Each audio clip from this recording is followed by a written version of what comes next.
Alô, meus queridos!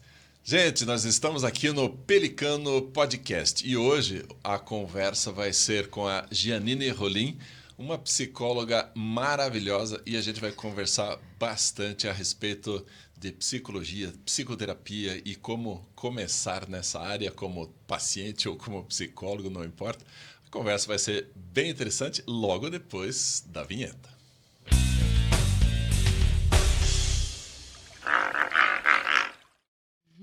Bom, a nossa conversa vai ser sobre psicologia, mas eu queria que você começasse nos dizendo, Janine. Bom, primeiro, né, muito obrigado por ter vindo.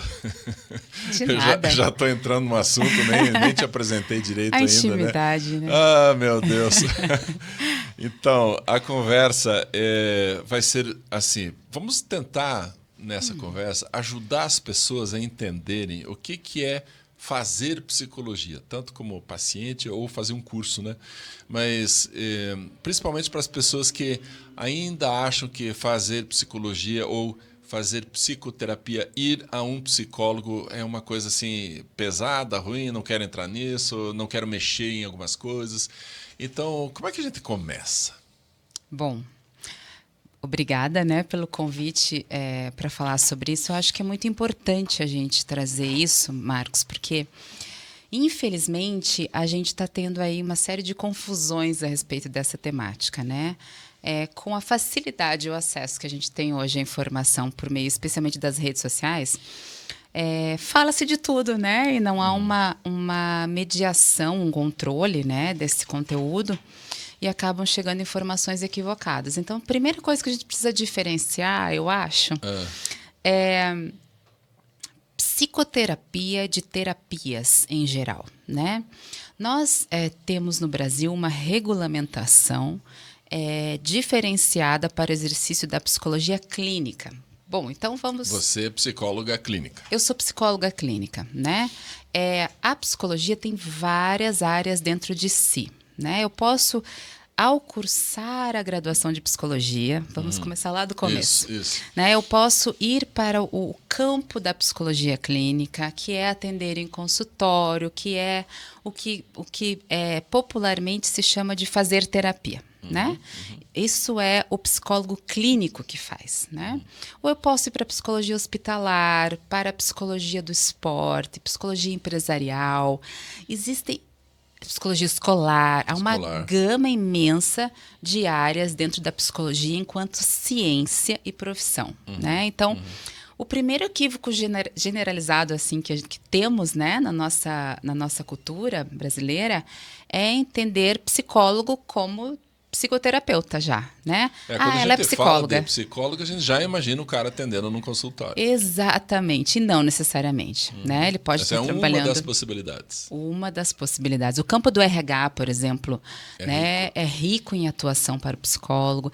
Tem muitos subcampos e novos campos. A psicologia social, que não citamos, que faz um trabalho belíssimo. Sim. Né? A própria psicologia forense, né? Junto, por exemplo, atua junto a casos judiciais, né? Para esclarecimento, para...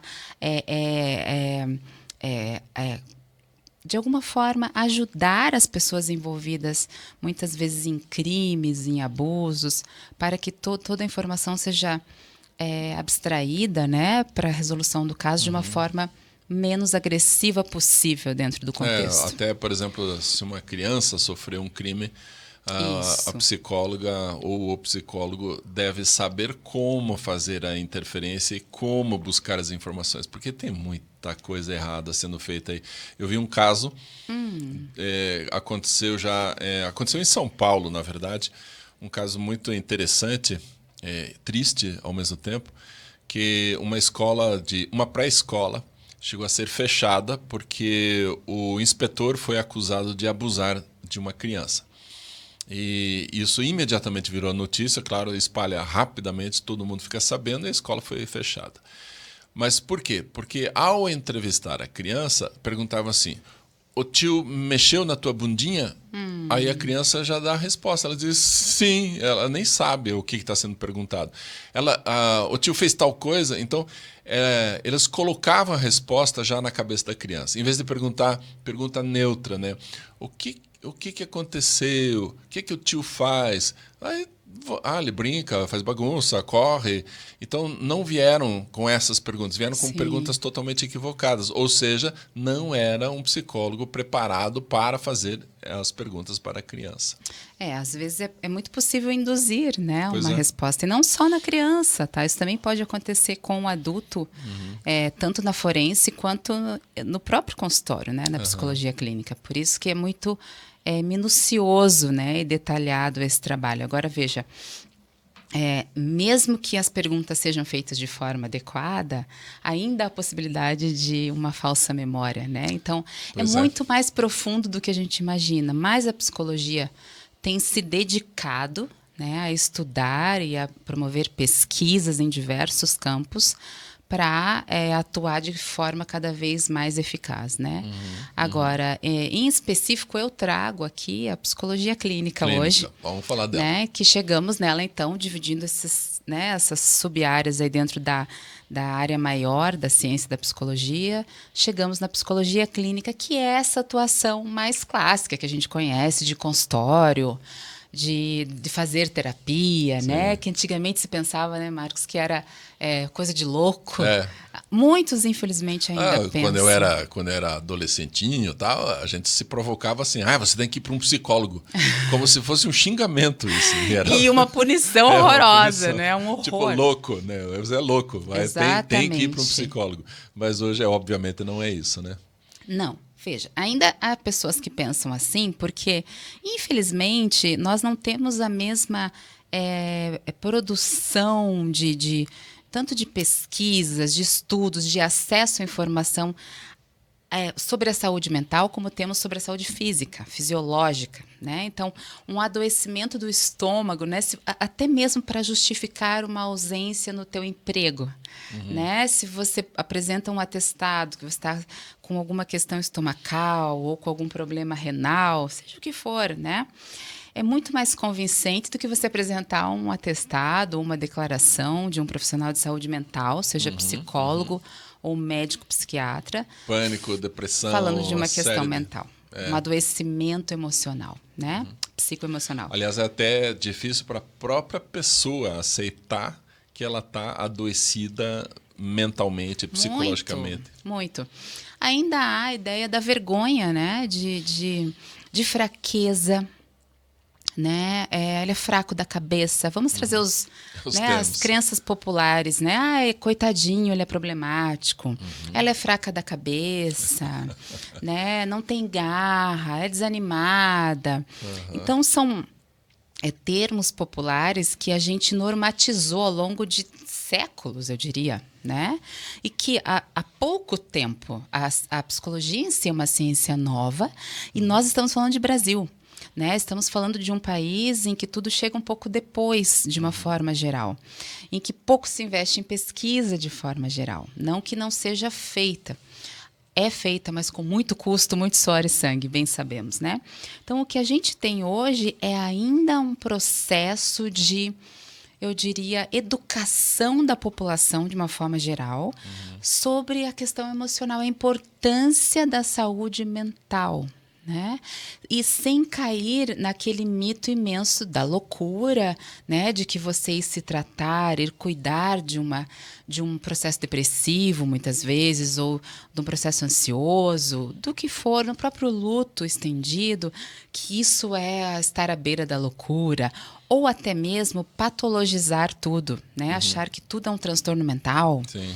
Né? Então, o medo, por exemplo, da tristeza, né? A pessoa está sofrendo um momento da vida que está justíssima a tristeza estar presente. E aí já querem medicar essa tristeza. Não pode ficar triste. Bom, pode, chore, né? Vai pro buraco, mas saia dele. Mas essa patologização é terrível. Na verdade, assim, olha, a gente tem dois extremos, né? Aquele que torna tudo patológico, né? E aquele que minimiza tudo, invalida, né? Todo o sofrimento psicoemocional. Então, o que a gente tem trabalhado enquanto ciência é promover essa educação sobre a saúde mental, a importância. E aí a gente precisa falar da pandemia, né? Da Covid-19, que de alguma forma oportunizou falar sobre isso, oportunizou discutir sobre isso, oportunizou esse tema estar mais na mídia, de uma forma geral, na mídia popular, né? Nas grandes redes de televisão aberta, por exemplo. Alguns artistas, alguns ícones considerados pela grande população, as celebridades, né? Alguns se assumiram adoecidos emocionalmente, seja na pandemia ou não. E isso foi... Que coragem para fazer isso, né? Sem dúvida. Não é fraqueza. Não, ao contrário, né? Reconhecer-se vulnerável e passível de um adoecimento requer muito, né? Porque, em geral, nós fugimos de estar tanto entristecidos quanto adoecidos. Nós queremos estar bem, concorda? Né? Claro. Ninguém quer passar esse sábado que está ensolarado aqui em Curitiba, por um milagre, né, de Deus, deitado em casa, deprimido, comendo uma caixa inteira de bis ou bebendo excessivamente, entristecido ou sozinho. Isso não é uma escolha, né? Então, quando eu me reconheço assim, eu estou dando um passo de... eu diria de aceitação, sobretudo, inicialmente. De me ver carente de ajuda. Com essa necessidade. Com esta necessidade ou com estas. Geralmente elas vêm em combo. Né? E quando eu me reconheço adoecida ou adoecido, então eu abro espaço para que a ajuda chegue. Né? Negar aquilo que eu sinto não funciona, né? Negar aquilo que eu estou vivenciando nesse momento não funciona. Sobretudo, a gente precisa considerar o que é congruente, né? Veja, uma pessoa que perdeu o emprego, né? E a gente está em uma crise enorme, inclusive, né, de âmbito mundial. Muitas vezes teve um falecimento em família por conta da própria pandemia ou outra causa. Uma situação difícil aqui e ali. As situações da vida, as circunstâncias que a vida vai apresentando, é natural que ela esteja entristecida. É congruente com o que ela está vivenciando. Tá? O que a gente tem, às vezes, é um adoecimento para além da circunstância. Né?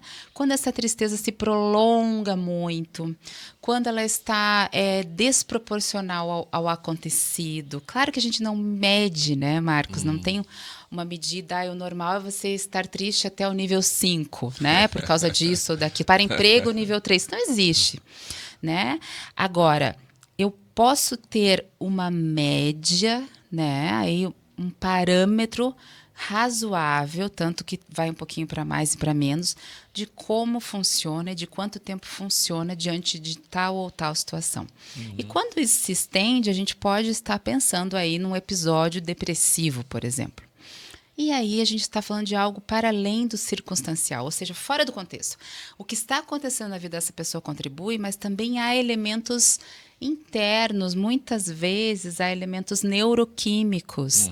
Há situações aí, por exemplo, de baixa serotonina, baixa dopamina, por vezes, né? Então, nós temos um aumento de corticoides, por exemplo, né? De cortisol, perdão. Corticoides, não, de cortisol, que é a substância do estresse, né? Nós podemos ter inúmeras alterações e não lineares, mas oscilatórias aí dessa neuroquímica. Do que a gente está falando? Das substâncias do cérebro, né? Então, a gente tem que pensar sempre assim, nunca é só um motivo, tá? Sempre é uma junção de fatores que levam ao adoecimento mental, emocional. No outro episódio aqui do Pelicano, numa conversa com o professor Leandro Cruzialski, ele falou uma coisa muito interessante que me chamou a atenção. Até eu vou pôr o card aqui para depois você poder assistir. Sobre o adolescente. Tem uma área no cérebro do adolescente que começa a não recaptar os neurotransmissores, principalmente a dopamina. Então, o adolescente fica sentindo tédio o tempo todo, mas não é porque ele é um entediado ou porque ele é chato, aborrecente. Não, é porque o cérebro dele ainda não se regularizou na recaptação da serotonina, da dopamina. Então, é muito importante a gente conhecer esse outro lado do funcionamento do cérebro para não dizer é culpa do adolescente que ele é um chato dos infernos. Não, ele está sofrendo com esse período, mas é um período e vai passar. Eu não preciso medicar. Então, o que eu preciso é conhecimento, né? Esse outro lado que eu acho que é muito legal a gente também sempre alertar as pessoas. Sim, há casos e casos, né? Sim. Vai haver casos em que a medicação é necessária, mas há casos em que não, em que é um período ou que é algo a ser trabalhado num processo psicoterapêutico, que é o que a gente vai explicar, né? A gente se desviou um pouco aí, mas veja, a gente precisa considerar que temos um cérebro eletroquímico, um funcionamento eletroquímico. Né? E que a emoção ela é movida, ela é guiada por esse funcionamento eletroquímico. Né? Então, eu não posso ignorar isso em 2022, né? Quando nós temos aí as neurociências, né? A neuropsicologia, que nos comprova isso, inclusive por meio de exames de PET scan, imagens cerebrais. Todo mundo já viu, né? Uma vez na vida no Fantástico, ou sei lá, num outro programa aí, uma imagem de um cérebro onde a determinada parte fica de uma cor, outra de outra cor, conforme o estímulo que essa pessoa recebe, né? Eu conto algo para ela, eu mostro uma imagem, que parte acende, que parte não acende. Então, nós estamos aqui conversando agora, por exemplo, ou quem vai assistir esse podcast, e tem áreas sendo ativadas, substâncias sendo disparadas. Talvez a gente fale algo aqui que toque alguém. E isso vai disparar substâncias cerebrais. Então, não é apenas eu querer, né? Você pode ser feliz se você quiser o tempo todo. Decida ser feliz. Ai, que bonito, né? 5 passos para a felicidade. Repita 3 vezes esta frase na frente do espelho pela manhã e seu dia será lindo. Isso não existe, né? O que existe é uma junção de fatores externos a mim, né? Ou seja, o que está acontecendo na minha casa, né? Na minha família, com o meu corpo, e o que está acontecendo internamente em termos neuroquímicos, né? E internamente também em relação a pensamentos, desejos, sem sonhos, dúvida, vontades, tristezas, valores, memórias. sem dúvida, mas que não está desconexo do neuroquímico, né? A gente, o organismo é único, inclusive o corpo, né? O corpóreo faz parte do emocional, né? Por isso que quando alguém que tu ama te toca, tu sente coisas, né? Mas eu tô tocando no sensorial, me toca aqui para ficar romântico esse podcast. Que lindo. Tô aqui tentando. Mas é um bobão mesmo. Ela quer tocar e eu que... Ok. Então, o que a gente promove no exercício da psicologia na clínica, ou seja, no que a gente chama de psicoterapia, é justamente essa leitura integral da pessoa. Olha só. Né? Então, você não chega lá somente com uma tristeza. Tristeza é uma emoção, ok? Mas você, ao falar da tristeza, você vai se movimentar de uma forma. E o cara que fala assim, nessa posição, tô meio triste. Você percebe que não é isso, né? Porque todo o corpo dele tá falando outra coisa. Está comunicando outra coisa. Agora você tá todo assim, não, eu tenho sido feliz. Você já percebe, opa, tem coisa errada nisso, né? Então é todo o conjunto que você... Todo o conjunto. Aliás, isso... atrapalha um pouco, por exemplo, os atendimentos online, ou daí no atendimento online a gente busca outras informações? Como é que funciona isso?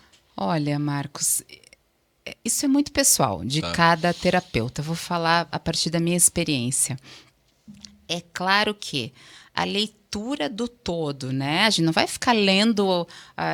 não é o senso comum, gente. A gente não está falando de assim, cruzou os braços e está fechado. Piscou muitas vezes, mentiu. Olhou para o lado esquerdo, está tentando lembrar alguma coisa. Não vamos ser reducionistas, né? A gente está falando de uma captura por parte do terapeuta, captura da pessoa do paciente, né? E isso vai ser composto pelos movimentos, pela expressão facial, pelo tom de voz, pela demonstração da emoção, seja por isso ou por aquilo, né? Agora, se restringir a imagem, né, numa tela de um rosto, muitas vezes é o que o paciente apresenta, atrapalha, é muito pessoal. Eu confesso que é diferente. Os elementos que eu uso para uma captura numa sessão online com um paciente são diferentes do que eu uso na sessão presencial. Você vai acabar buscando outros fatores que confirmem as tuas hipóteses, Sim. né? Então, Sim. olhando para o todo, você captaria, mas se eu não tenho o todo, obviamente você vai tentar captar isso de outras formas, com outras perguntas, né? Com observação, com talvez a proposta de outras técnicas, né? Aí, cada sessão é um movimento. Eu nem diria que cada paciente, cada pessoa é um movimento. Cada sessão de uma mesma pessoa é um movimento que se apresenta ali, né? Como aquele paciente chega, como ele te escreve, né? Eu particularmente não tenho secretária, então eu agendo com os meus pacientes diretamente via WhatsApp. Então, como ele se comunica comigo, né? Tudo isso já está falando dele. Então, o terapeuta, o psicólogo, o psicoterapeuta precisa ter essa captura muito apurada. Não que seja um investigador policial, né? Agora ele falou né? Não, é uma entrega. Né? Nós temos entre os grandes nomes, né, dos teóricos da psicologia clínica, Dr. Carl Rogers, da psicologia humanista existencial. E ele fala ele preconiza um conceito da presença com P maiúsculo, tá? Que é essa inteireza no estar junto, né? Então, aquilo que está acontecendo ali no que a gente chama de setting terapêutico, seja num consultório presencial, seja o setting terapêutico online, aquele espaço terapêutico no qual se encontra o psicoterapeuta e o paciente, essa presença precisa ser de entrega absoluta.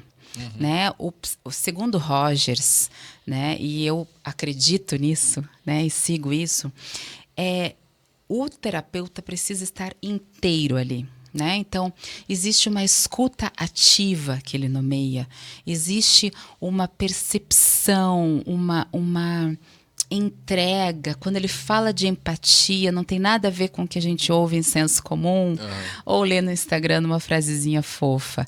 Ele fala da empatia no sentido de eu preciso ir até você, sentir o que você está sentindo, comunicar a você que eu estou sentindo. Uau. Então, eu averigo que você capturou que eu estou sentindo com você. Então, eu volto. Né? Mas aí, deixa eu te cortar um pouquinho, aí me parece que há uma divergência entre algumas linhas da psicologia, né? Eu já ouvi muitas dessas linhas dizendo assim que o terapeuta tem que ficar totalmente neutro no atendimento, distante da pessoa, para captar apenas a palavra, porque a palavra é que tem o significado e assim por diante. Ou seja, eu não posso ter esse movimento de eu falar o que eu estou sentindo, das minhas percepções a respeito do paciente, em algumas linhas. E agora, pelo jeito, você é do outro lado que você faz esse movimento, né? Aliás, deixa eu fazer uma fofoca aqui para todo mundo. Eu já vi você de plantão. A maioria dos psicólogos atende paciente e tchau, acabou. Não vai continuar durante a semana em contato com esse paciente. Mas eu vejo que de vez em quando você está disponível para um paciente a qualquer hora do dia ou da noite. Então, parece que há um contrato que você faz com o paciente porque você percebe essa necessidade. E é isso. Ou seja, eu posso ser mais pessoal com o paciente? Eu vou te devolver com uma pergunta. É possível ser neutro com um paciente? Eu sempre duvidei disso. Quando eu fiz psicologia, eu queria falar assim, mas como que vou ser neutro? Não tem como, né? Vamos pensar assim, no óbvio. Vamos pensar no óbvio, sem tornar muito científica a coisa aqui, né? Quando você entrou aqui hoje, nesse estúdio, você deixou tudo lá para fora? Tudo que estava sentindo, todas as suas preocupações. né? É óbvio que aqui não há um código de ética, como o trabalho do psicoterapeuta, né, do psicólogo clínico. Não há, enfim, né, a teoria que ele segue, regendo. Mas a pessoa do psicólogo existe, né? A gente conversando sobre isso entre os colegas, né, com quem eu costumo estar estudando e em grupos de estudo, em cursos, a gente fala, né, todos os meus eus, né, todas as minhas Janines vão atender também aquele meu paciente, né? Então, essa inteireza, ela existe também no processo psicoterapêutico. Sim, nós falamos da psicologia, dividimos ela em várias áreas de atuação, pegamos a clínica, certo? Dentro da clínica, né, a psicologia que atua, né, em atendimento em consultório, existem várias linhas, abordagens ou linhas.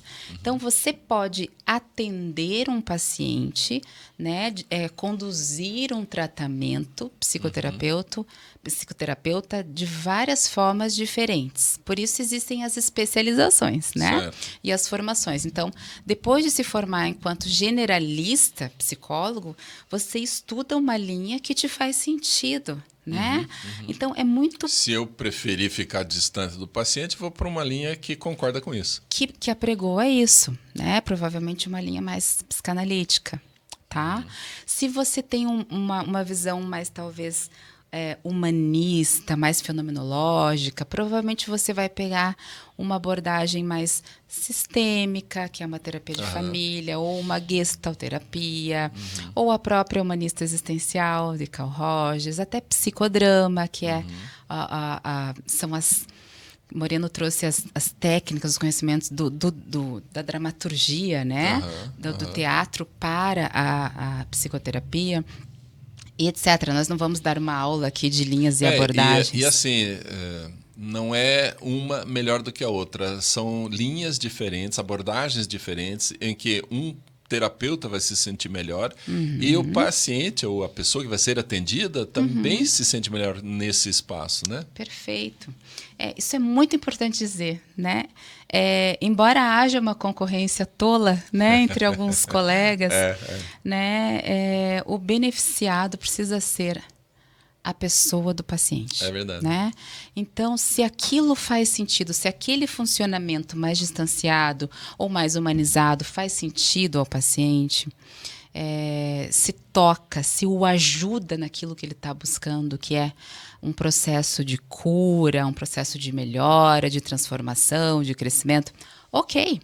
Né? Nós não estamos disputando, né? Não é a barraquinha do João e do Paulo vendendo bananas. São vidas, são pessoas, são histórias, são dores. Né? Então, sim. Não é a igrejinha do Freud, igrejinha do Carl Rogers, não é isso. Não deveria ser, deveria né, ser. Meu querido, não deveria ser. Né? Para além das nomenclaturas e das divergências científicas e técnicas, se é o cognitivo que precede o pensamento cognitivo, precede a emoção, ou a emoção precede o pensamento, todas essas divergências deveriam estar aquém do sofrimento humano. Né? Agora, uma coisa bem prática, Janine. Eu nunca fiz terapia, eu não estou falando eu pessoalmente, né? Eu estou falando de uma pessoa genérica. Nunca fez terapia, psicoterapia, não sabe como é um atendimento psicológico, assim, tem medo de contar algumas coisas porque vai que o psicólogo descobre, papapá. Então, o que essa pessoa precisa fazer para começar uma psicoterapia? Bom, ou precisa saber, se é que dá para dizer isso? Não precisa saber nada. Não precisa saber nada. Precisa sentir, né? Provavelmente, alguém busca psicoterapia diante da dor, né? A dor nos faz buscar ajuda, não é verdade? Né? O desejo da mudança desse lugar onde se está me faz buscar um novo lugar, né? Então, Talvez o que a gente possa falar para ajudar essas pessoas que têm o temor, que têm às vezes uma postura mais de desconfiança. É difícil confiar, né? É difícil sentar na frente de alguém que tu nunca viu e falar a tua vida, teus podres mais podridos, falando em espanhol, né? Tuas vergonhas mais vergonhosas, tuas situações talvez mais escondidas, né?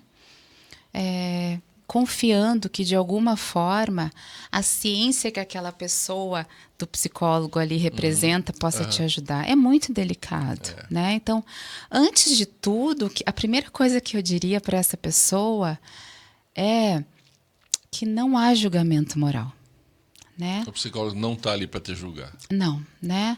O consultório psicológico, psicoterapêutico, seja virtual ou presencial, não é um confessionário, né? Não há um conjunto de regras e normas que vão te enquadrar como isso ou aquilo, né? O que há é um espaço de receptividade, de acolhimento, de aceitação. Há um espaço para um processo acontecer, né? Há situações e coisas na vida de todos nós, né, Marcos? De alguns mais, de outros menos, que nós precisamos, por vezes, a ajuda do outro, né? Para uma resolutiva, para, às vezes, não uma resolutiva no sentido de ficou tudo bem, maravilhoso, né? Apaguei isso da minha vida.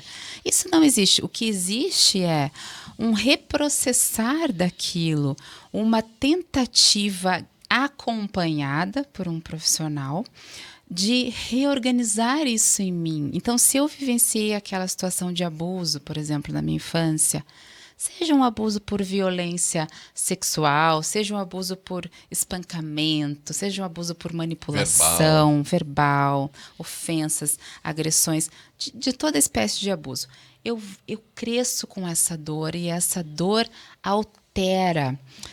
Ela praticamente é a lente com a qual eu olho o mundo. Só que muitas pessoas, Janine, falam que não, isso não tem mais nenhuma influência na minha vida. Fogem total disso. Sim. Veja, não é fácil a gente olhar para as dores da gente, né? Às vezes eu brinco com alguns pacientes, até uma brincadeira séria, né? De que é um convite que é de vamos entrar nesse quarto escuro que está lá talvez há 2 décadas, há 3, há 4 décadas, para o qual você nem olha. Quando você passa perto, você se encolhe inteiro, não toca no assunto e tenta se convencer, talvez por uma vida toda, de que está tudo bem, de que aquilo não te afetou. Então, o convite do processo psicoterapêutico é: vamos olhar para isso e entender isso e compreender. Nossa, e, sobretudo, sentir aquilo, talvez de novo, mas com um acompanhamento, com uma ajuda, com uma nova leitura. É o que Dr. Leslie Greenberg, que é o pai da terapia focada nas emoções, nos ensina. Ele diz: é preciso entrar para sair. Meu Deus. Né? Então, se quando você só passa na frente e se vira, você não consegue sair. Entretanto, não consegue sair. Entretanto, há o tempo de entrar e há o tempo de só passar na frente, né? Por isso, quando eu leio alguns posts, até mesmo de colegas psicólogos, eu tenho uma espécie de faniquito quando eu leio algo do tipo: faça terapia, todo mundo precisa de terapia não sei o quê, deveria ver junto, outro dia eu li, deveria vir junto com o teste do pezinho, um vale 300 sessões, né? E não, por quê? Porque isso é teu, só você, Marcos, só você, Léo, vão saber das tuas vidas. Ninguém, nem a pessoa maravilhosa que mora com você, que sou eu no caso, sabe tudo que está aí dentro. Para quem não sabe, a Janine é minha esposa. Né? Nem a Letícia que está ali, né, Léo, sabe tudo de ti. Né? Há inquietudes, há pensamentos, sensações, memórias, inclusive não verbais.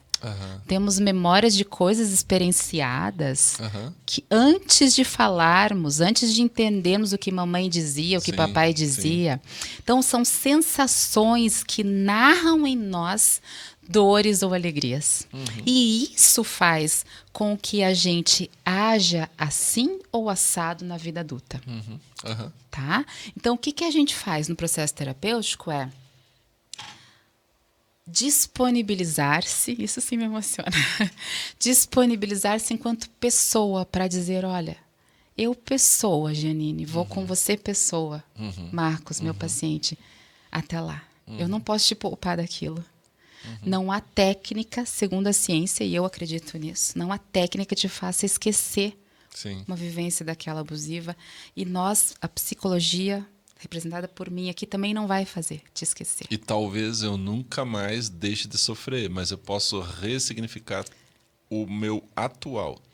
A forma como eu olho para aquilo. Sim, Veja, sim. é possível uma mulher de 50 anos, vamos aí imaginar, né?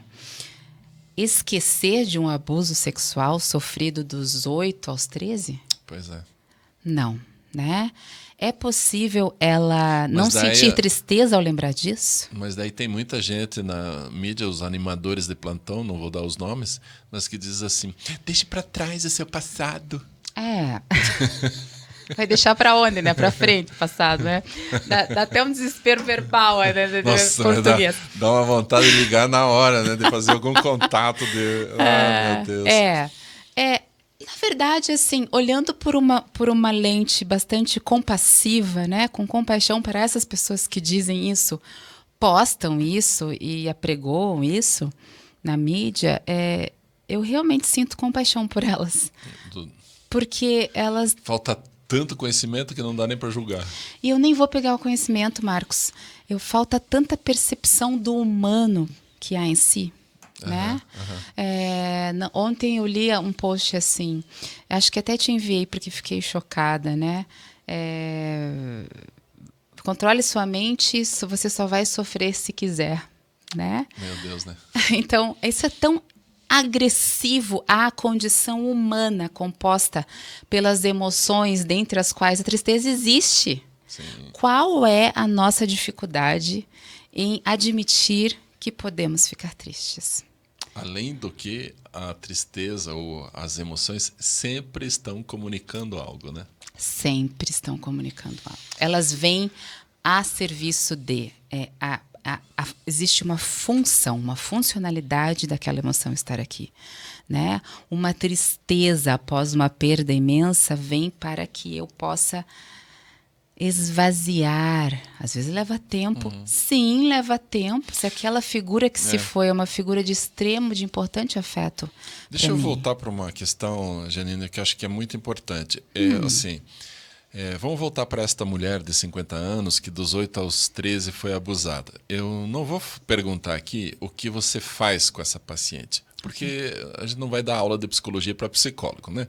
Mas assim, depois que uma mulher dessa faz um processo terapêutico com você, com uma psicóloga competente e tal, o que acontece? O que vai acontecer? Ou como é que ela fica no final do processo terapêutico? Ou, a ponto dela poder dizer isso. Eu fui abusada dos 8 aos 13, hoje eu sou terapeutizada, né? Hoje eu já sei lidar com isso. O que é esse sei lidar?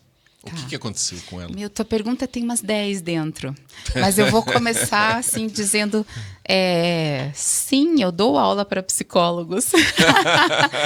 Não no podcast, né? Mas aliás, ela é professora na PUC do Paraná. Sim, entre outros, né? Instituto Paraense de Terapias Cognitivas, UNEPS em Minas. A gente ensina... E isso, por que eu estou dizendo isso? Não para trazer meu currículo aqui, né? Mas sim para mostrar o quanto... o que é ensinado de um profissional mais experiente, né? Ou especializado em determinada linha, o que é ensinado a um outro profissional é limitado. Por quê? Tu falou assim, tu não vai dizer aqui o que tu faria com essa paciente. Porque eu não faria. E por que eu posso ensinar a sua parte? Porque o processo é meu e é dela. Vamos dar um nome para ela, Joana? Tá. É meu e da Joana. tá? Enquanto dupla terapêutica. Isso é o que eu acredito e o que eu trabalho dentro da linha e da abordagem que eu sigo, tá? Então, o que a gente faz? A gente compõe uma dupla terapêutica, mas o processo é dela. Eu falo isso aos meus pacientes.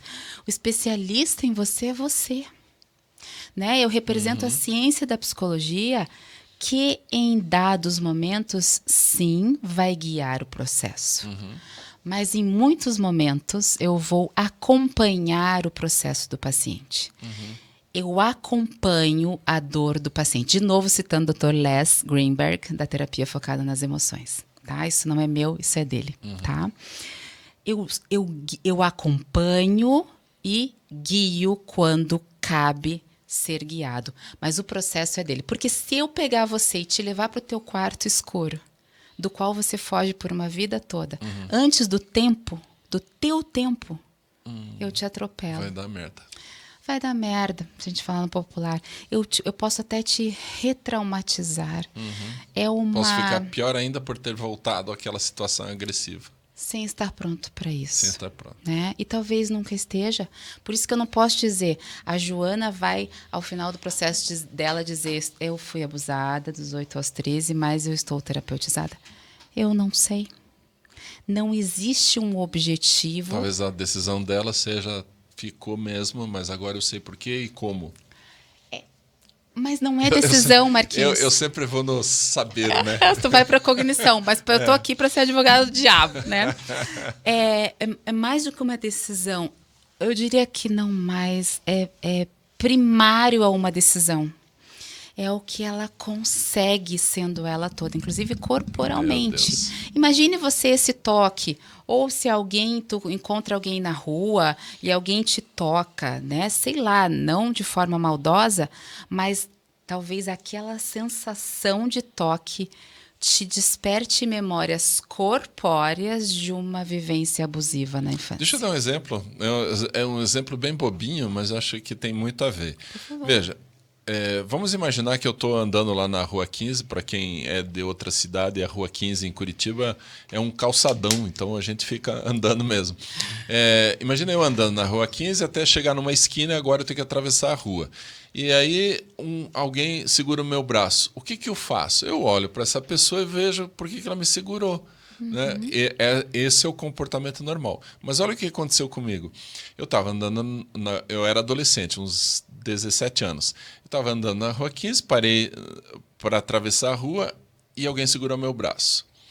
Quando eu senti esse alguém segurar o braço, eu puxei com toda a raiva e... Para com isso! Mas eu gritei com raiva, com ódio. Daí a pessoa olhou para mim. Calma, Marcos, eu sou o pai do fulano, teu amigo. Daí, ai, me perdoe. Mas por que essa minha reação foi tão violenta e tão agressiva? Porque nos dias anteriores, naquela esquina, todas as vezes era um mendigo, um morador de rua, que olhava para mim e gritava assim, você é bom para catar laranja, porque eu tenho 2 metros de altura. Todas as vezes. E aí, catar laranja, me chamava de espanador da lua. Perna de vela. Perna de vela. Era um monte de coisa. Todas as vezes. Eu já estava assim... Quando eu ia atravessar aquela rua, eu já estava pronto para devolver, para xingar, para mostrar toda a minha raiva. E quando eu senti meu braço sendo segurado, eu imaginei que era essa agressão de novo. E aí eu reagi dessa forma. Daí eu tive, claro, pedir perdão. Não, desculpa, daí eu contei a história pro velhinho lá. Ele foi muito querido comigo e entendeu a história. Mas o que aconteceu comigo foi uma reação fora do comum em decorrência de toda uma experiência que eu já estava tendo e que foi me marcando. Agora, isso foi num curto espaço de tempo. Agora, imagine uma pessoa que sofre violência durante anos, fica com essas marcas dentro de si e aí, de repente, encosta no corpo ou ouve palavras que não gostaria de ter ouvido. As reações não são mais só uma reação simples, né? Ela vem com toda a história. Exatamente. Ela vem cheia de significados, né? Significados corpóreos, significados emocionais. Por quê? Porque aí há um sequestro emocional. Foi o que tu viveu, né? Houve um sequestro emocional ali pela raiva, né? Tu falou, eu sempre vou pela cognição. Tu sempre vai pelo pensamento, que é a razão, que a gente chama do racional. Mas no momento em que a emoção está muito forte, não há razão que tome o controle. Que segure. Né? Porque pensa em alguém sequestrado. Ele está amordaçado, ele está preso, né? Ou seja, não consegue comunicar. Então, a razão, o pensamento, a cognição, seja como quer que nomeemos, não vai conseguir comunicar. O que vai comunicar é o que é prévio a isso, ao que vem a primeira resposta, quase que animal do ser humano, que é a emoção. Né? Quando nós nascemos, nós não tínhamos o verbo. Eu não falava, mamãe, eu quero comer. Né? Eu chorava. Né? Eu sorria. Nós nascemos com algumas emoções básicas e vamos depois aperfeiçoando, multiplicando as emoções, aprendendo, adquirindo um repertório emocional maior, mas nós não nascemos com a linguagem.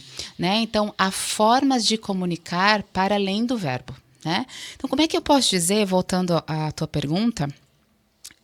Depois volte para a Joana.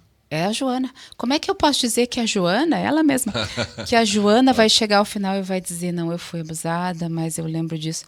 Talvez a Joana só chegue perto daquele quarto. Talvez ela entre e saia algumas vezes. Talvez numa fase ela fique bem, depois ela, por alguma vivência... A vida não é estática, ela é dinâmica, né? O que eu vivencio hoje, um filme que eu assisto, uma experiência que o meu filho tem, uma situação, às vezes, inclusive, nacional, uma notícia de uma violência sexual pode ativar nessa pessoa. É claro que o intuito não é meta nem objetivo, né? Que se arrepiam os coachings, né? Os coaches. Alguns, o intuito, né? Que tem alguns se salvam. Ok. Né? O intuito é que ela consiga, mesmo diante de um estímulo que gere essa revivência, lidar melhor com isso aqui dentro. Ou seja, que o estrago, a consequência não seja tão grande. Ou não se deixar ser sequestrada. Ou não é nem possível? É possível, né? O que a gente chamaria aí de uma gestão emocional. A gente não gosta muito do termo regulação emocional, por exemplo, como o pessoal mais da cognitivo-comportamental usa. Né? Nós não queremos regular nada, nós não queremos controle emocional, sobretudo não queremos. Uma gestão, uma regulação, mas no sentido de um segundo passo. Antes eu aceito. Então, primeiro eu tenho que, com a Joana, dar espaço para ela. Viver essa dor, chorar essa dor, chorar o luto da criança que ela foi e que não existe mais nela e que nunca mais vai existir. Aquilo aconteceu, né? Nós não buscamos olhar para trás e dizer, que legal que aquilo aconteceu. Nunca vai ser legal, sempre vai ser digno de ser lamentado, sempre vai ser digno de ser chorado. Ela não merecia aquilo e nenhuma criança no mundo merece. Agora, eu ajudo essa pessoa na medida do limite dela. Daí o limite dela, lembra do multifatorial no início do podcast? Né? O limite dela vai ser da questão neuroquímica dela, que já vem fruto disso. Né? Como o cérebro dela dispara, captura e recaptura serotonina, dopamina, já foi influenciado pelas vivências que ela teve desde pequena. Então, aí a resposta que ela vai dar, como ela vai conseguir processar tudo isso e até onde ela vai, é dela. Né? Por isso que, mais do que nunca, eu fujo dos protocolos, né, psicoterapêuticos. Né? Nós temos linhas, por exemplo, terapia cognitivo-comportamental. E, de novo, todas as linhas são terapêuticas. Todas as abordagens trazem benefício. Isso vai depender da autenticidade do terapeuta, se aquilo faz sentido para ele, para o psicólogo e para o paciente, tá? Mas a terapia cognitivo-comportamental, por exemplo, traz protocolos. Terapia cognitivo-comportamental para depressão. Terapia cognitivo-comportamental para transtorno de humor bipolar, por exemplo. Ao passo que hoje, mais do que nunca, eu caminho, né, junto com a terapia focada nas emoções, do Dr. Leslie Greenberg com o Instituto Brasileiro aqui de Terapia Focada nas Emoções, professor Marco Aurélio Mendes, professora Márcia Bruno. E o que a gente preconiza, né, sobre toda a tutela de Dr. Leslie Greenberg é que eu vou respeitar o processo de cada um, que é único e absoluto, para além de qualquer protocolo. Entre aspas, o protocolo é o paciente e não uma sequência obrigatória de perguntas e passos que eu tenho que fazer. Perfeito, né? Ou de técnicas, ou... Existem técnicas dentro da Focada nas Emoções? Existem, sem dúvida, muitas delas, inclusive... emprestadas, agregadas de gestalterapia, né? O próprio psicodrama tem uma contribuição aí.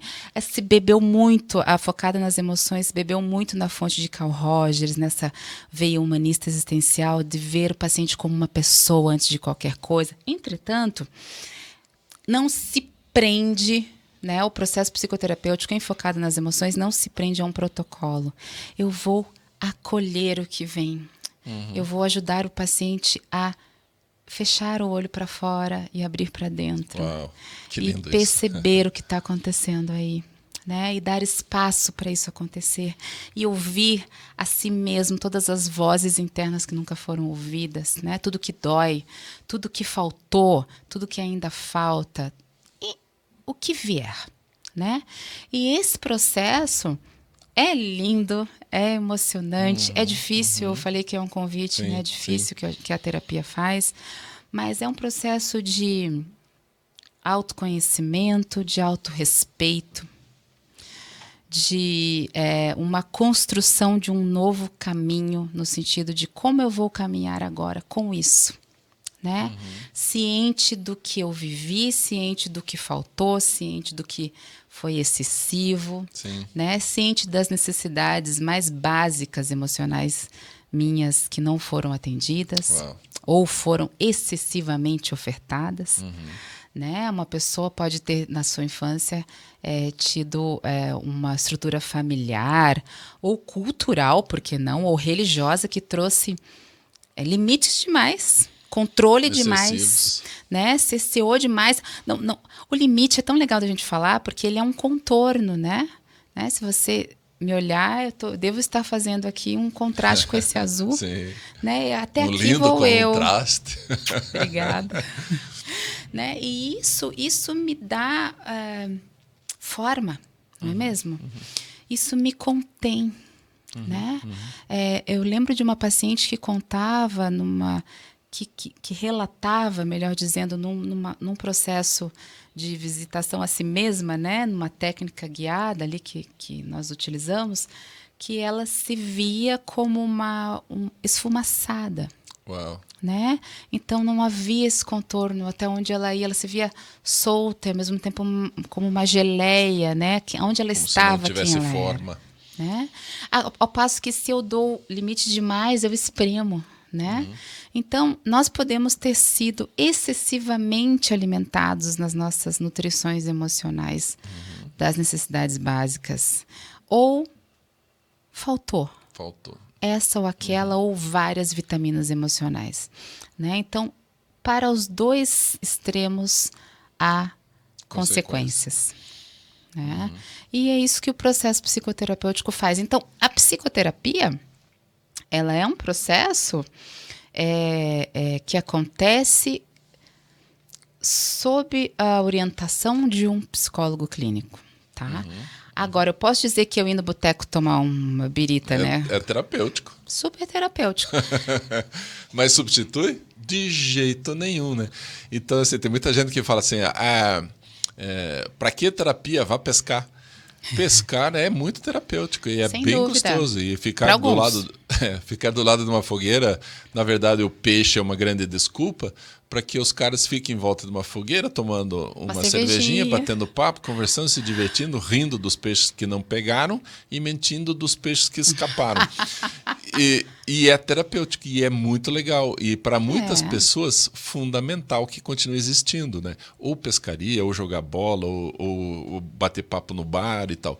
Mas não é profissional, não é uma construção coletiva. Coletivo no sentido do terapeuta e terapeutizado, não é uma construção conjunta, nesse par, a ponto de eu trabalhar questões profundas, né? Eu apenas verbalizo algumas coisas, riem ou ficam tristes e acabou. Não tem um retorno. Eu não sei o que fazer com aquilo.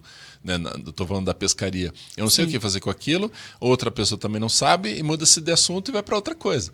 Mas daí fica aquela imagem, mas eu já falei sobre isso. Não falou, você fugiu disso falando. Agora, no processo terapêutico é diferente, né? Deixa eu comentar isso antes, que isso foi tão lindo e rico. Tá bom. Ó, não esquece o que tu vai falar, Chuchu. Tá, vou até anotar. Tem duas coisas aí, né? É terapêutico até dada a medida, né? Então, você usou o termo profundo e acho que ele é o melhor, né? A gente pode falar aí de uma superficialidade, não no tom pejorativo da palavra, né? Eu falar ali, batendo um papo, para mim seria bebericando um vinhozinho com uma amiga, né? Num barzinho gostoso, com a música baixa, pra gente conseguir se ouvir, né? Coisa de véia. Não é? Quantos bares eu já fui, o som era tão alto que eu não conseguia conversar com ninguém. Gente, né? eu não sei qual é ridículo. propósito. Vai pra lá pra beber e ouvir música, fica em casa bebendo e ouvindo música. Grosseiro. Veja, você pode falar ali, isso é o bom e velho desabafar, né? Uai, nossa, foi tão bom falar, né? Você já escutou isso, provavelmente você já falou isso. E foi bom falar. E teve uma função terapêutica? Teve. Agora, a gente não está falando de um grau de mudança profundo. Existem graus de mudança, não estamos dando aula de psicologia aqui, para psicólogos, mas existe mudança primeiro, segundo, terceiro grau, né? Uma mudança profunda, isso alguns teóricos preconizam, né? Mas vamos usar o profundo e o superficial. Para que haja um processo de mudança, você concorda que, primeiro, requer tempo? Com certeza. Né? Certamente houve um tempo razoável para que aquela dor se formasse, se cristalizasse de forma tão profunda a ponto de tu fugir por 3 décadas, 4 décadas, não é mesmo? Né? A ponto da tua psique jogar aquilo num quarto escuro do inconsciente, né? Porque não dá conta de lidar e seguir a vida. Foi tanto tempo que aquilo está ali e regendo o teu funcionamento enquanto pessoa que é até contraditório que num papo de boteco isso se cure, né? Então, vai demandar algo mais minucioso, Sim. mais paulatino, eu gosto desse termo, né? É um ando devagar, porque já tive pressa, né? Eu vou processualmente. Por isso que a gente não vai estabelecer metas, nem número de sessões, né? Porque isso é mentira, né? Isso é vender um pacote que eu não tenho. Por mais estudiosa que eu seja, eu sou. Eu não posso te dizer em quanto tempo você vai dar conta dessa questão. Nem mesmo se tu vai dar conta, né? Porque eu não estou falando de uma matemática exata. Eu estou falando de um pacote muito exclusivo, pessoal, único, composto por memórias, sensações, cheiros, gostos, vozes, experiências, contexto histórico, social, cultural, chamado Marcos. Coisas que só tu viveu. Né?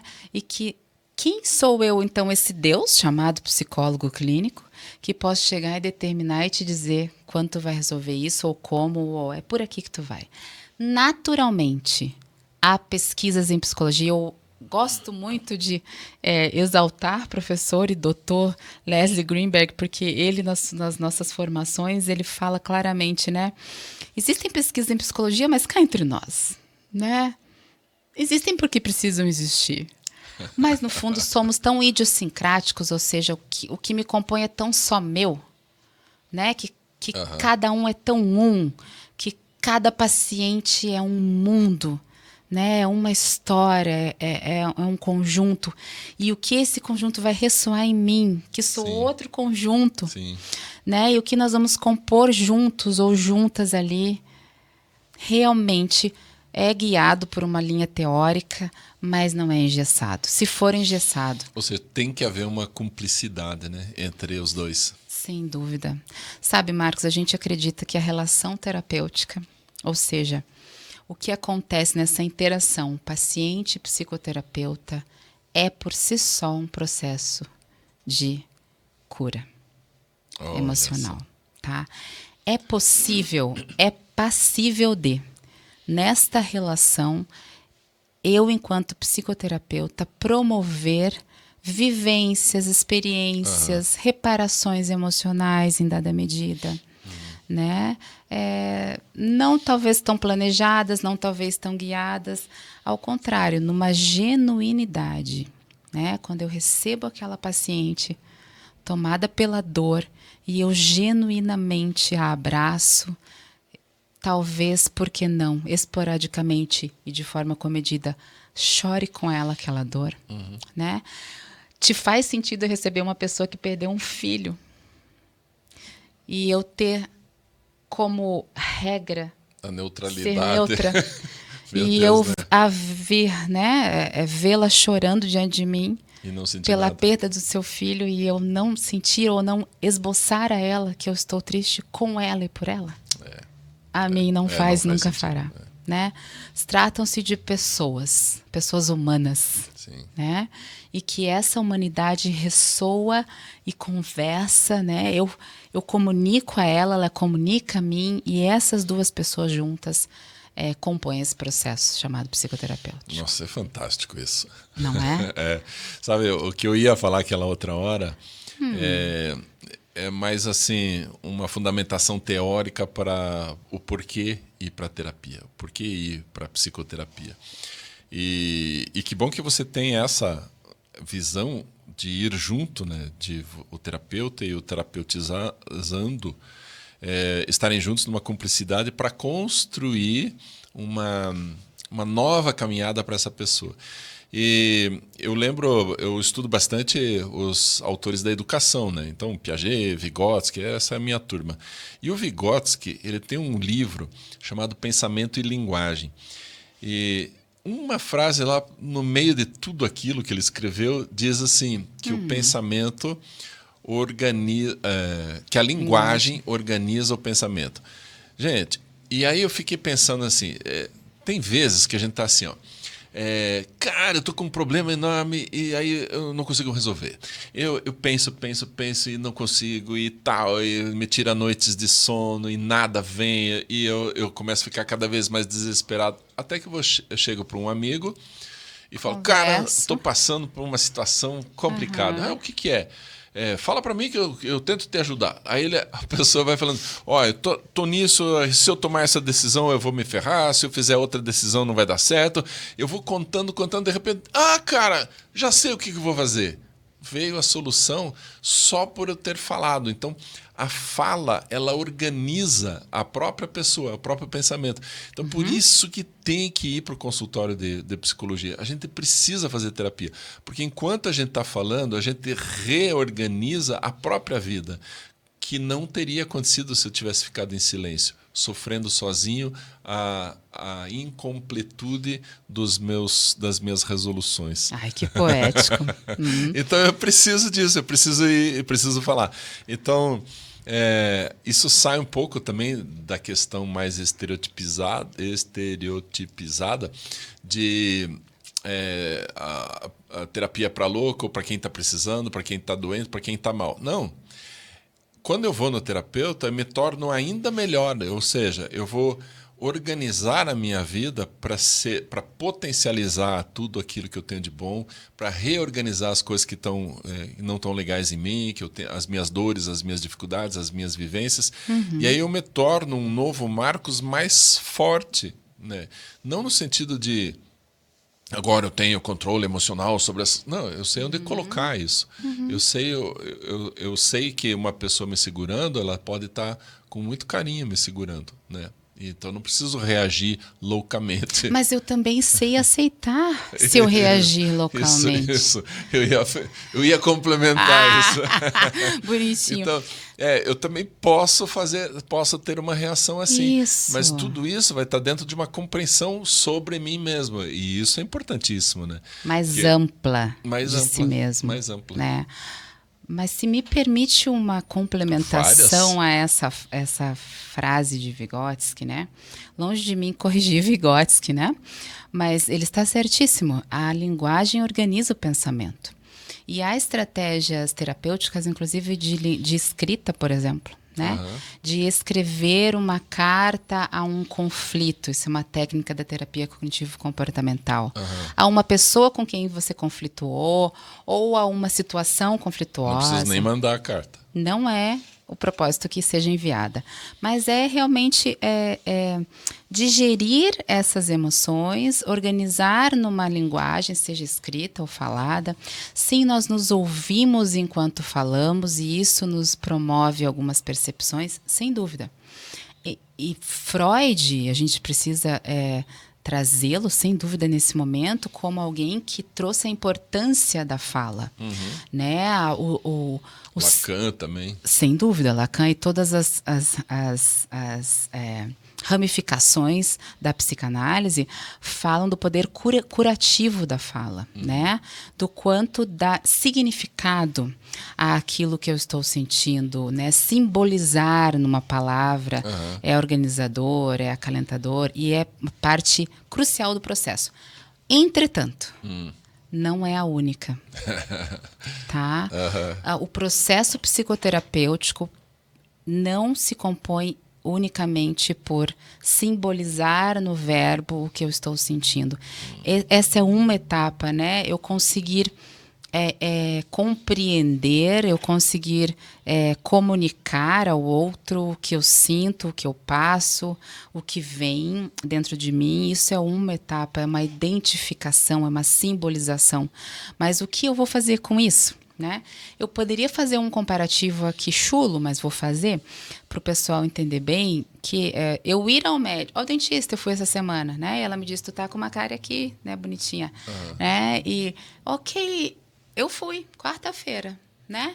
Mas eu não tratei ainda, eu fiz uma limpeza, né? Eu ir até lá e saber o que eu tenho não significa que eu estou curada. Tá? E por que isso é muito importante. Por que é chulo o comparativo? Porque não é o psicólogo que vai dizer o que você tem, tá? É diferente.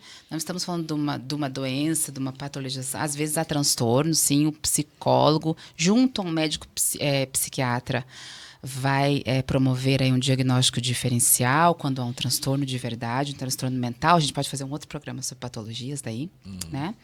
Mas e tampouco a cura efetiva. O que seria a cura para mim emocional, para eu lidar com os meus monstros do meu quarto escuro, talvez não seja o que seria para ti a cura. Sim. Né? Então, assim, mas é um comparativo interessante no sentido de que não é só falar, não é só identificar, né? É preciso processar. E é isso que dá medo em nós todos. E isso é legal de dizer. Todos nós temos medo de lidar com essas dores pessoais. Né?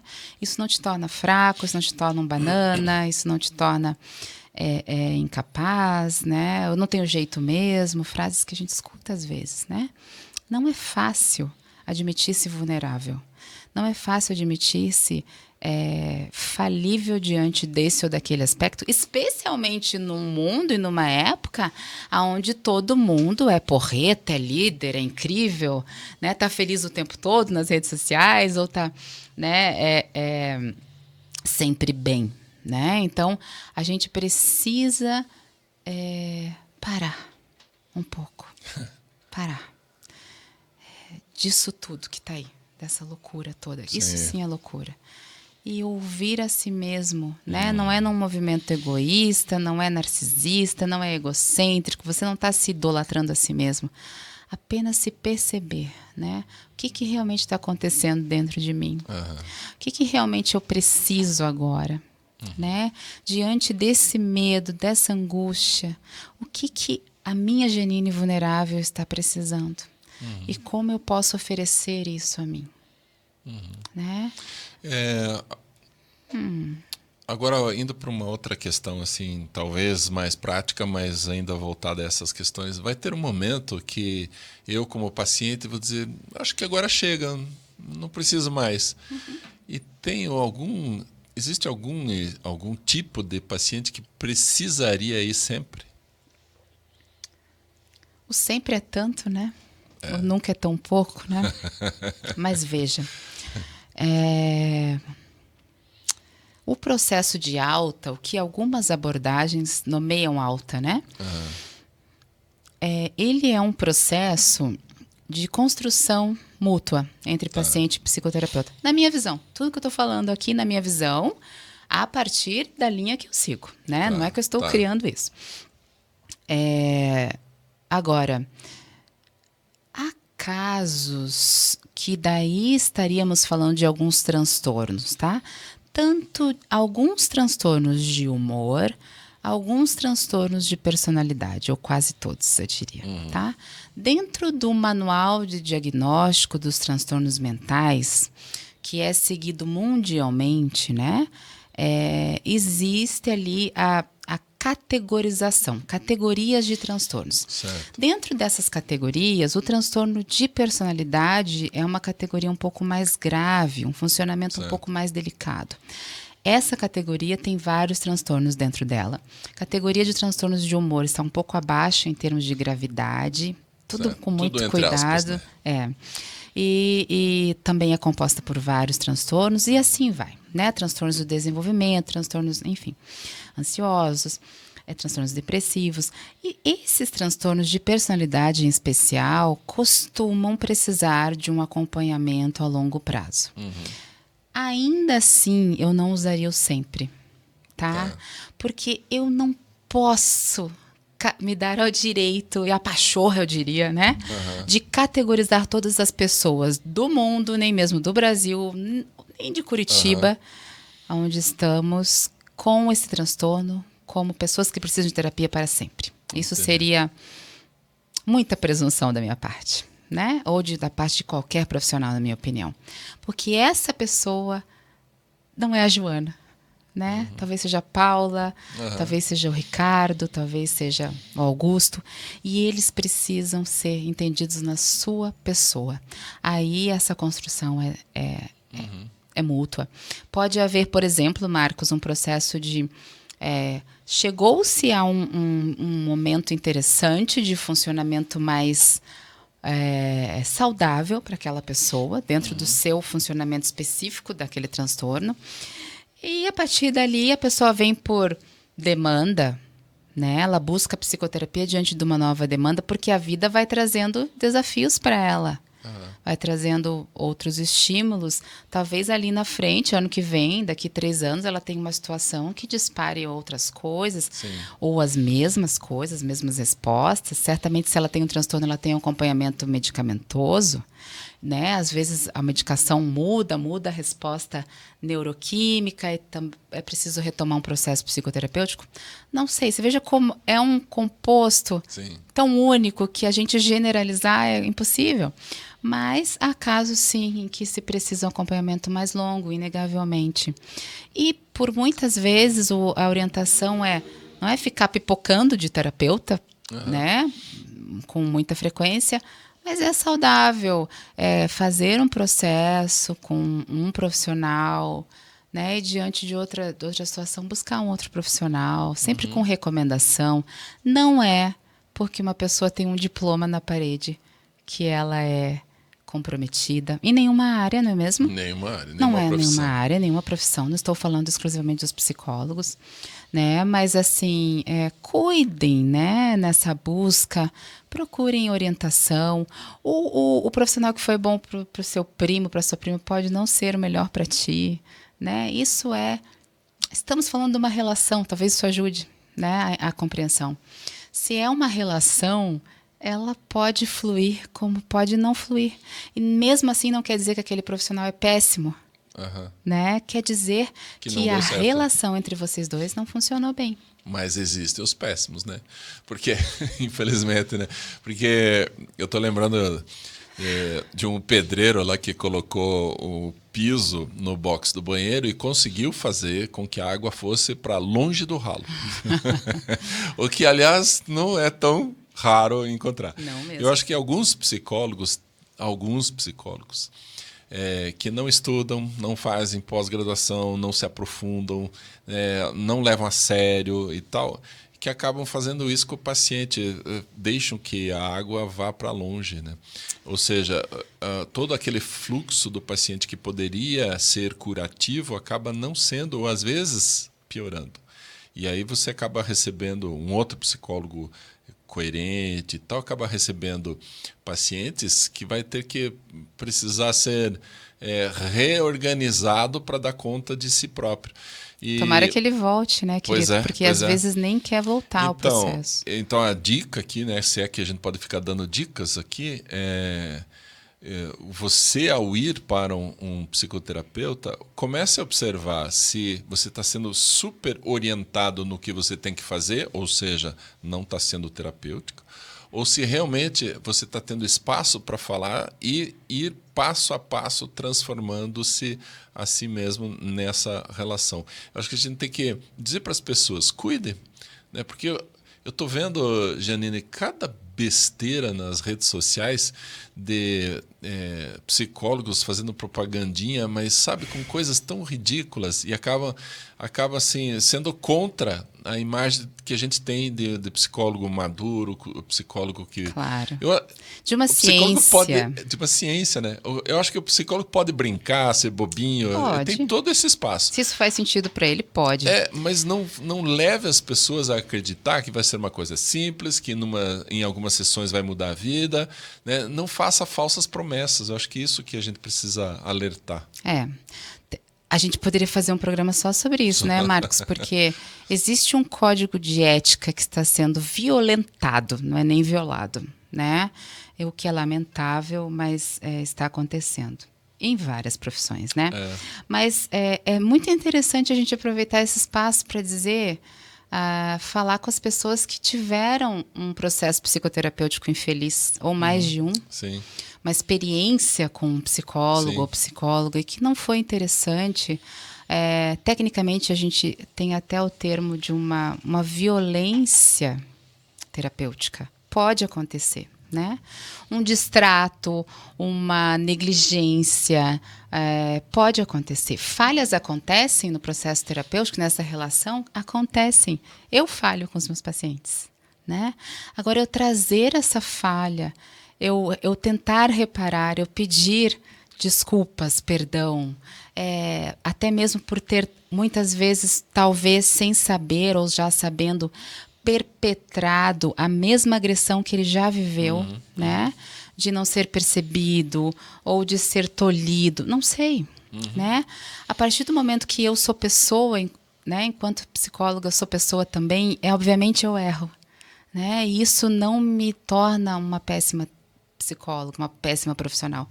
Mas eu preciso lidar com isso, trazer isso e tentar reparar com o meu paciente, né?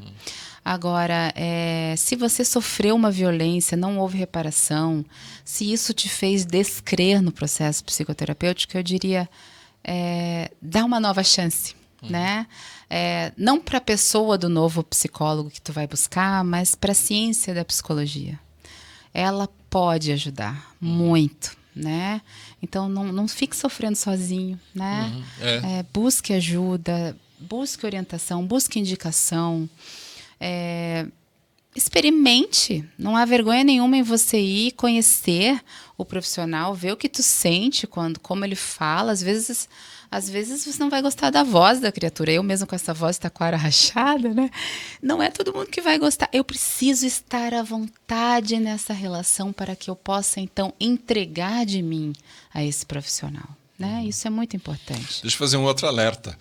Coach não é psicologia. Deixa eu fazer uma observação aqui.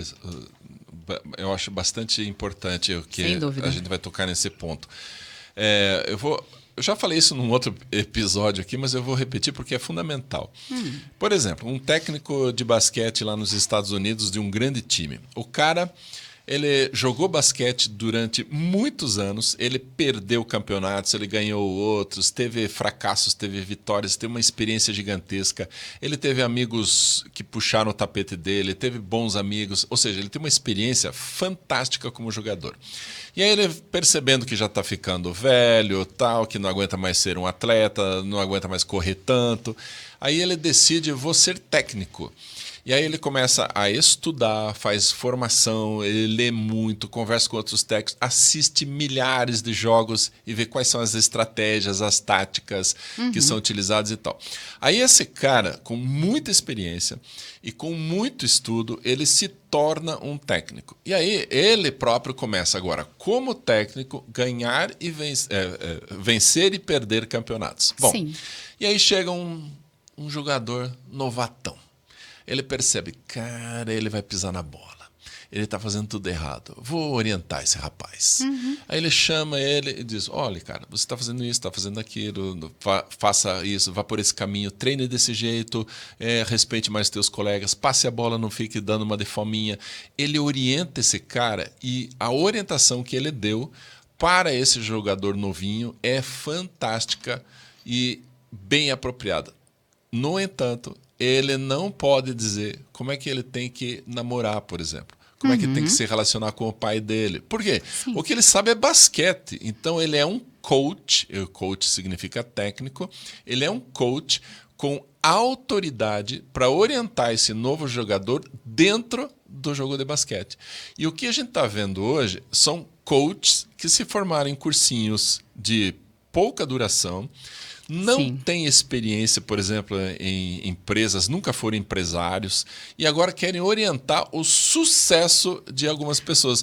Gente, ele não tem nem história de vida, não tem preparação, não tem conhecimento, não tem formação e se diz coach. Gente, eu acho um absurdo. Eu sei que nós temos coaches com uma formação impressionante e experiência.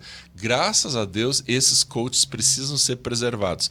Mas a maioria eles estão fazendo um absurdo com as pessoas. Estou até com coceira para falar. Estão fazendo promessas, né? Estão fazendo promessas que nunca vão cumprir. E pior, fazem tanta besteira na vida desses orientandos, esses coitados que pagam a semana do sucesso, semana da realização. Da nova vida, da semana transformação. Dane-se, isso não vai dar certo. Ele não tem preparação para fazer uma construção que um psicólogo faria num consultório de terapia. Pode falar. Ai, ufa, nossa, que esse assunto me dá coceira. Veja, se coach é treinador, técnico, então a gente está falando de uma área que seja passível de ser treinada, certo? Treinamento. Então, assim, se eu vou ser coach de carreira, né? Vou treinar você a ser, sei lá o quê, empresário, né? É desejável que eu tenha sido uma boa empresária, não é mesmo? Exatamente. Mas whatever, isso é um coach de uma área que é treinável. Eu reconheço, respeito, embora eu não conheço profundamente, tá? Então não vou dizer eu faria porque eu não conheço. Agora, life coach, life é vida em inglês. Se eu sou treinadora de vida, para tudo. Eu sou o Deus. Que Deus esse, né? Seja o Deus da tua religião, aí o nome que tu chama o teu Deus, né? Então, peraí. Então, eu sou aquela super poderosa que sei como você deve viver. Meu Deus do céu. céu. Se eu colocar dessa forma, não parece extremamente absurdo? Arrogante, prepotente. Vamos descer um pouquinho ridículo. Mas você vai cobrar por isso? E vão pagar, né? Então, veja. Life é vida. Como você... Fernanda, você, Paulo, vai viver a sua vida, composta por quem você é fisicamente, historicamente, filho deste homem, com esta mulher, né? Filho biológico, com essa carga genética, criado por essas pessoas, vivendo nesse tempo histórico, tendo vivência... Com essa cultura. Comido aquele bolo, tido aquela avó, passado por aquela escola. Só você tem isso.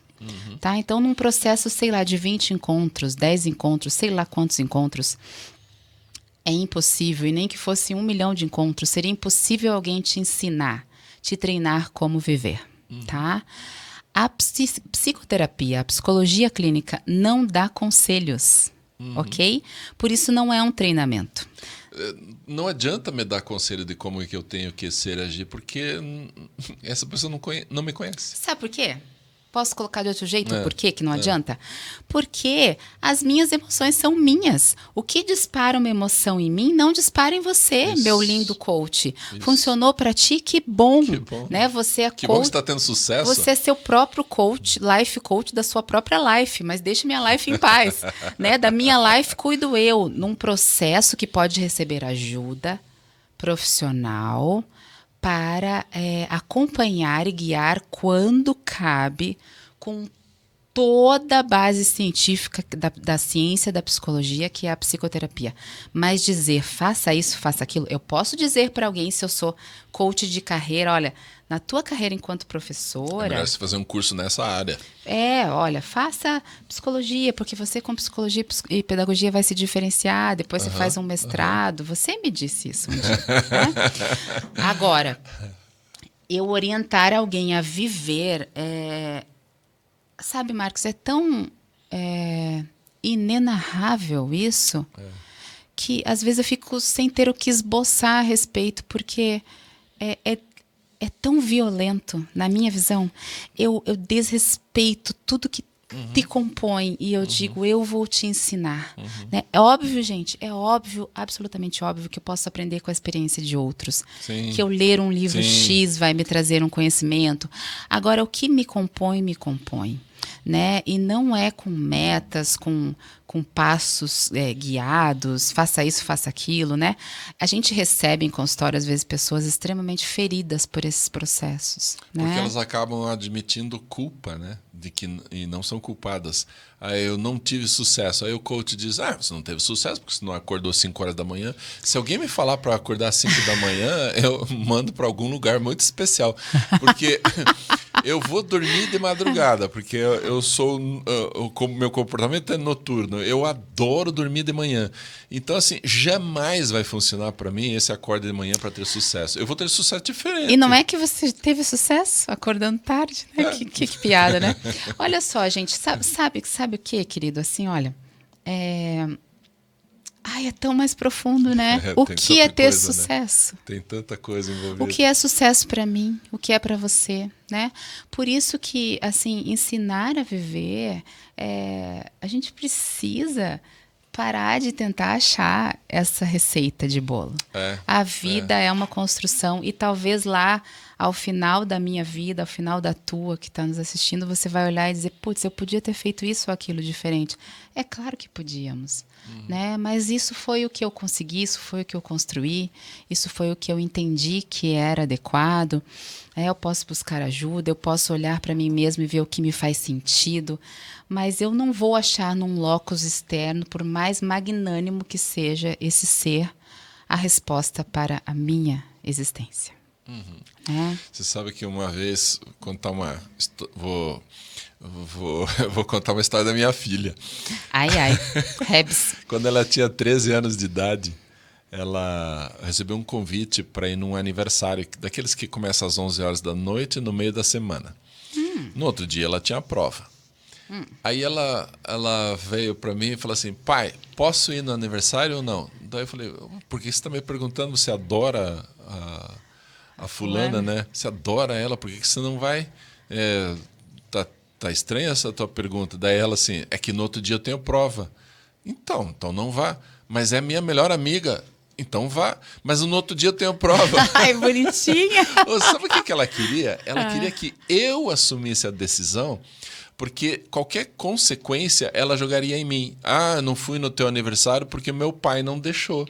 Ou fui mal na prova. Exatamente. Eu fui mal na prova porque você me deixou, pai, ir na festa. Então ela queria jogar em mim a responsabilidade da decisão dela. Olha que interessante. Muitas pessoas, eu acho que estão nessa, entre aspas, imaturidade de pedir para outra pessoa a decisão sobre a própria vida. Por quê? Porque é mais fácil. Não vai, entre aspas, é mais fácil e não vai funcionar. Agora, assim, dois PS aí, né? 2 pontos a se observar. Primeiro, essa imaturidade cabia a Rebeca aos 13 anos. Isso, claro. Ô, Rê, você me deve essa, hein? Mas talvez não caiba a mim aos 40, aos 30. Exatamente. E pouco tem a ver com a idade cronológica também. Vamos falar sobre o meu processo maturacional. Talvez eu esteja numa adolescência aos 40, não sei, é o processo, né? Agora veja, Marcos, por outro lado,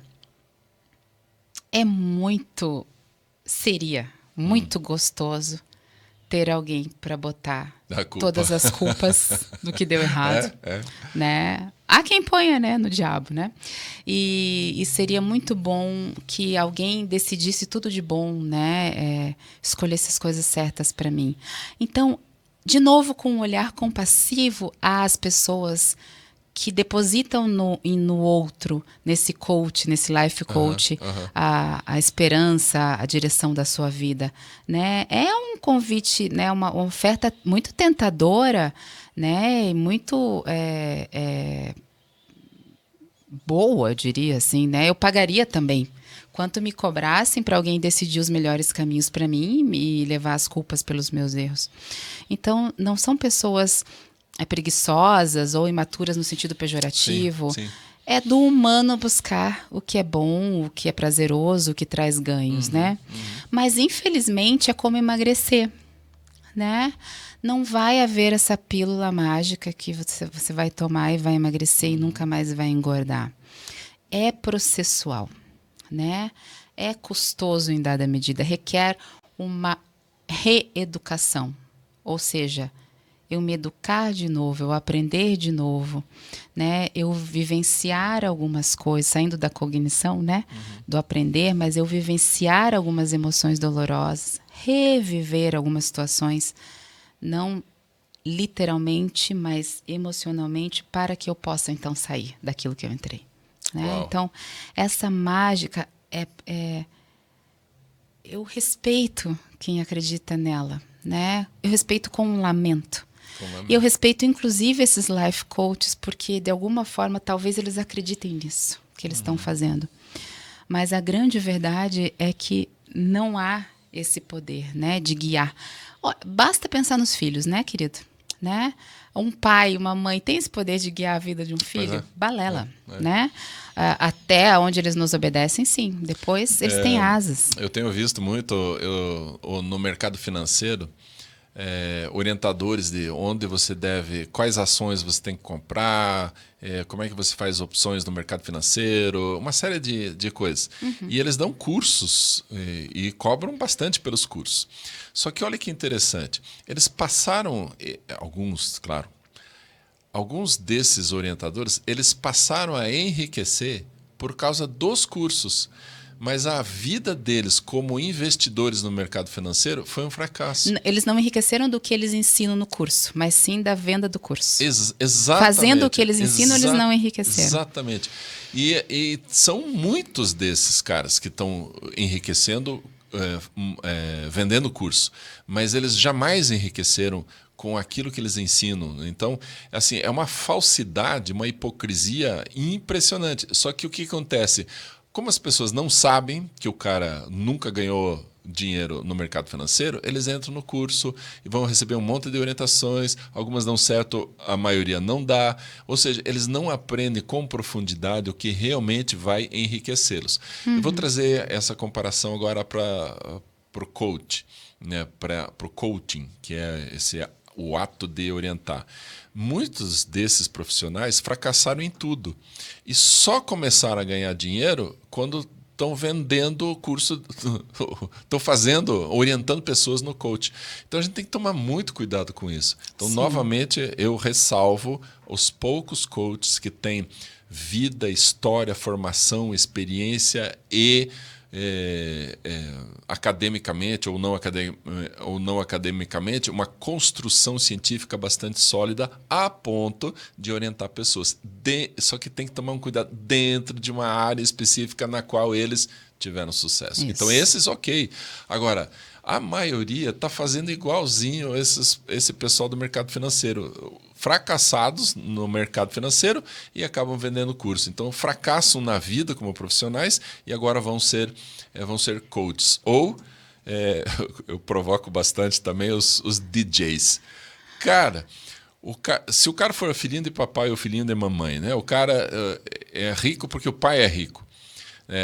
Ele não trabalha, fracassa em tudo, não estudou direito, fez uma faculdade de 5ª categoria e tal, e daí ele diz que... Qual é a sua profissão? Eu sou DJ. Não é porcaria nenhuma. Ele fez lá uns disquinhos de vez em quando lá para mostrar que é DJ.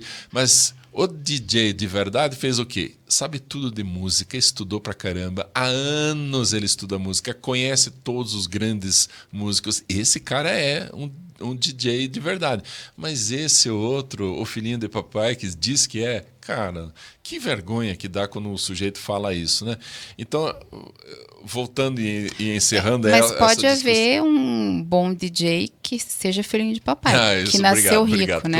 Claro. Pode ter um ricação assim. Não é defeito pode. Nascer rico, né? Exatamente. Então pode ter muito sucesso como DJ. Obrigado, Janine, por Senão salvar. Os haters nos matam. Salvar a ilustração. Mas muitos não seguem esse caminho, né? E acabam se defendendo, se escondendo atrás de um título. Então, cuidado. Você é coach de verdade? Puxa vida, que bom. Mas é de verdade? Senão, cai fora, né? Vai fazer outra coisa. Pare de enganar as pessoas. Ou pior, pare de adoecer as pessoas, porque nos consultórios de psicologia está chegando muito paciente adoecido pelas falsas orientações. E é isso que a gente está querendo alertar aqui, não é falar mal de nenhuma profissão. Não, é respeitar, né? Fique na sua área e deixe-nos na nossa. Hashtag. Tem como é que é? Esqueci. Apelles, ele era um pintor grego. Essa historinha vale a pena a gente contar. Apelles era um pintor grego que fazia uma coisa muito legal. Ele pintava o quadro e punha na parede para o povo ver. Aí o povo via e começava a criticar os quadros. E ele ali ficava por perto ouvindo. Ele, é mesmo, no próximo eu vou melhorar. E ele ia melhorando os seus quadros de acordo com as críticas que ele ouvia. Até que um dia ele percebeu que um cara ficou ajoelhado na frente do quarto de um dos quadros, ficou um tempão lá. Aí ele se interessou, foi lá. Gostou do quadro? Aí o cara falou assim, gostei muito, impressionante esse quadro, muito bom. Daí, que bom saber, sou eu o pintor, sou o Apelles. Aí o cara, mas que legal, mas que bom saber. E eu sou um sapateiro. Posso fazer uma observação? Claro que pode. Tá vendo essa sandália aqui que o senhor pintou? Essa costura não existe. Impossível um sapateiro fazer uma costura nesse lugar. Isso não existe. A costura de uma sandália tem que ser aqui, ó, nesses pontos aqui. E ele foi explicando, o pintor ficou, meu Deus, eu sempre fiz errado. Agora sim eu sei como fazer.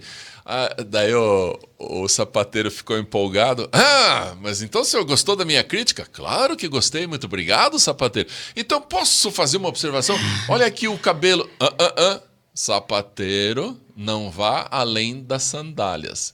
Em latim, é assim, ó, ne sutor ultra crepidam. Em outras palavras, não vá além das sandálias. Porque se ele é um sapateiro, ele é especialista naquilo, não no cabelo. E ele deu aquele cortão. Aí os romanos gostaram tanto dessa história que transformaram ela numa palavra, ultra crepidam, que é não vá além das sandálias. Em português moderno, ou o neologismo sendo traduzido, ultracrepidário. Não seja ultracrepidário. Em outras palavras, não se meta na área que você não é especialista. Gente, se a gente levar mais a sério isso, a gente evita um monte de problemas. Eu não sei fazer um piso de banheiro, eu chamo um cara especializado que sabe fazer, mas não vou me meter e daí a água vai para longe do ralo. Eu não sou psicólogo, não tenho a formação de psicólogo. Não se meta nas emoções da pessoa. Ou vá ser. Oh, Se você isso, quer atuar nisso, isso. então invista nisso. Exatamente. Né? Quer fazer um curso de pintura? Faça. Isso, quer virar sapateiro? Então vai aprender a fazer sandália. Agora, você violar o cliente, né? Algumas abordagens da psicologia clínica nomeiam cliente e não paciente. Uhum. Eu acho interessante nesse aspecto aqui que estamos tocando agora, de intervenções em áreas de forma indevida, a gente trazer o termo cliente para o paciente, né? Uhum. Não viole o cliente, né? Uau, isso é não importante. venda o que você não vai entregar. Uhum. E não é porque é você, né, que não, por ser você que não vai entregar. Ninguém entregaria, né, um treinamento de vida, porque a vida é dele, o processo é dele, né? Então, vá e estude, meu amor. Né? Vai, se matricule na universidade, curse os 5 anos e estude para todo sempre, porque os 5 anos são generalistas. Você não vai sair de lá sabendo fazer muita coisa. Tu vai ter que estudar para sempre, né? Então, dedique-se àquilo que você deseja fazer e que você acredita como tua missão de vida. Isso é respeito a quem você entrega, para quem você vende o seu serviço. Maravilha. Janine Rolim, você gostaria de deixar mais alguma mensagem final ou que a gente está encerrando?